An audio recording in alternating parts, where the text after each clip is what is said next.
未做媽媽之前咧，就諗住生咗個 baby， 生咗個細蚊仔，咁佢有好多唔同嘅階段，咁每個階段係即係盡自己嘅能力去照顧佢啊、錫佢啊、供應佢啊，咁就認為自己係一個好媽媽噶啦。從來冇諗過做媽媽係咩回事咯。我淨係諗有個小朋友同我一齊玩啊，一齊食嘢啊，一齊行街啊，扮靚啊咁樣。因為我當時其實生我女嗰陣時係好細個啦，得20歲，咁所以即係喺我印象之中冇話即係諗咁多，即係咁全面啊，或者有啲咩需要去諗其他嘢。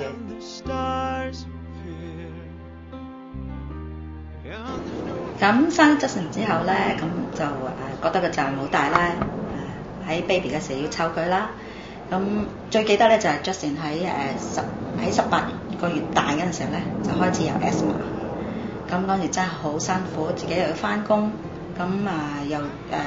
佢有時啲 asthma attack 喺個 midnight 嘅時候，自己都要爬起身啊，要照顧佢啊，要俾藥佢啊咁樣。所以真係覺得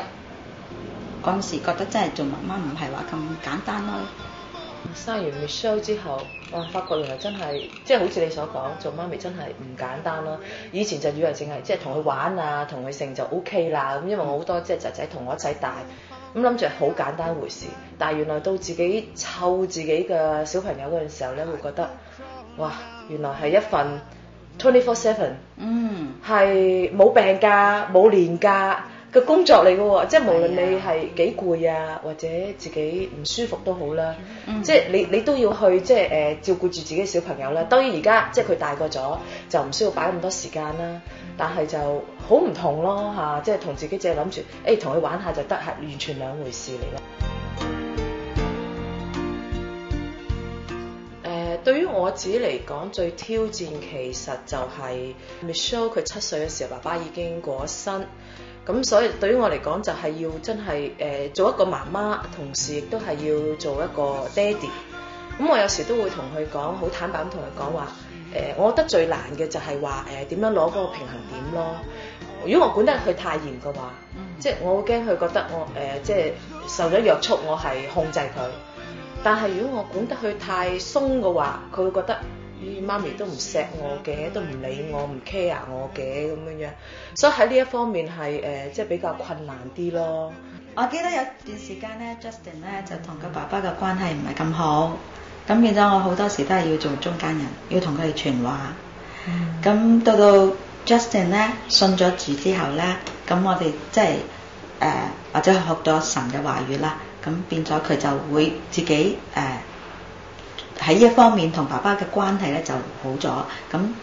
大家傾偈方面咧個話題都多咗啲。2003年咧，我哋就信咗主，咁我覺得佢真係改變咗。佢喺佢自己態度方面啊，或者喺做事方面啊，佢都有嗰種改變。咁而家我更加睇到佢即係帶一個 Wildlife 個組啦，咁可以影響其他嘅 teenagers。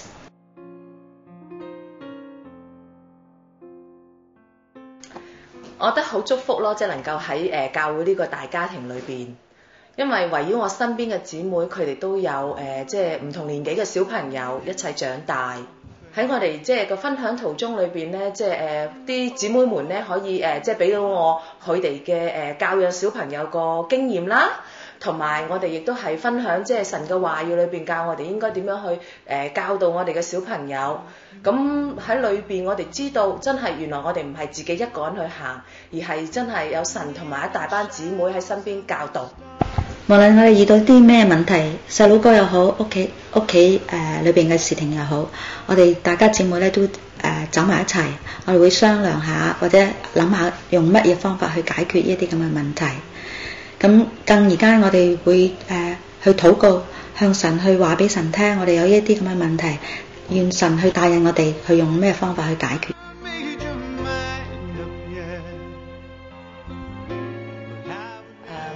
最大嘅安慰就係話能夠見到我個女係健康快樂成長，而最好嘅就係話當然能夠得到喺神嘅家裏邊嘅平安同埋喜樂。而家 Justin 有好好嘅事業，佢又喺教會裏邊好熱心去侍奉，咁我都覺得好開心。當然我想個仔臨時有佢自己嘅家庭，佢係去繼續去愛神，繼續去侍奉神，有一個愛神屬神嘅家。There is nothing